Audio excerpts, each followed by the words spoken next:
So our group is called the Super COVID Variant Policy, and Read, Breathe Better. Next slide, please. So our scenario is that the hypothetical variant is less deadly but more contagious than the COVID-19 variant right now, and that people are reluctant to quarantine and follow mask mandates due to the continuing of this for such a long period of time, and that treatments and medical resources are limited in healthcare and hospital settings. So our goals were to address 3 areas in detection, inference, and precaution. And it would be identifying who had the virus and where it would be in the shortest amount of time. Then it would be preemptive action regarding who has the virus and who it might have spread to in that short amount of time. Finally, it would be to reduce the opportunities for transmission even when we aren't able to detect it using our approach. So our approach was to set aside funding and policies to track spread of COVID, so alert others if they or someone else close to them have COVID or is tested positive, and using proximity and geographic tracing.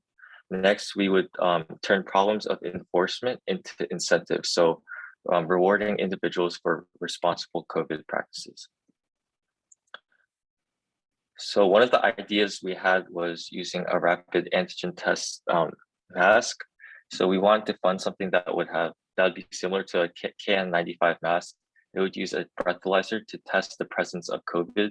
And as seen in the picture, it would mark on the mask if it was positive. And the intended benefit of this would be to alert others if the wearer has COVID and to avoid them and to inform the wearer themselves if they are positive. For inference solutions, we devised an app called Safe Together, which would be kind of integrated with the health app found in most phones. One feature of it would be geographic tracing, in which in order to go to a public place, you'd have to scan a QR code, and that would basically be a streamlined way of tracing where everyone's going. And if someone tests positive, people who went to that place would get notified and would act accordingly, possibly quarantining.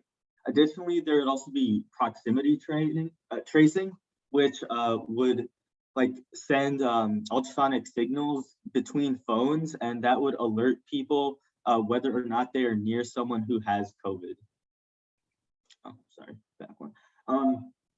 And for prevention aspect of the problem, we wanted to implement a website called schedus, which would be run by municipalities, and it would enable businesses to schedule times where people can come in to visit them in person, and this would help limit the number of people in an establishment at one time, which would decrease transmission of the virus. And in addition to these, we'd also want to enforce some social distancing policies.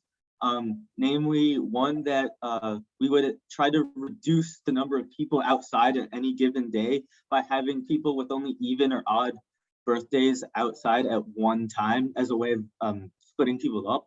Additionally, businesses can only accept a limited number of visitors per day, and we'd also make quarantine mandatory if people test positive.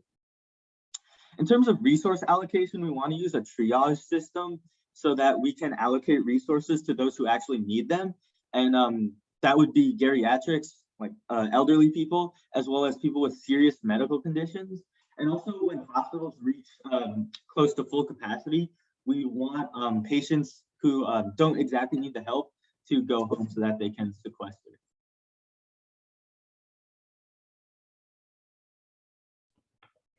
In addition, we would like to provide free radio and online entertainment for people in quarantine, because as someone who has not gotten COVID, I can imagine it would be very boring. And talking to my friends who had COVID, it was indeed very boring. So that means free Netflix subscriptions, Tai Chi lessons, and mindfulness podcasts. So, truly you're living the life here. And also we're going to assist businesses through fiscal injections, because a complete collapsing economy would be terrible for our reputation as a government. Next up, we're going to talk about enforcement. As you can see by Representative Bud's really epic picture of the Lego mini stick, we're going to have a really draconian policy. So Safe Together is mandatory for all public places, and this is going to motivate negative users to self-isolate. Protect themselves. People be prosecuted.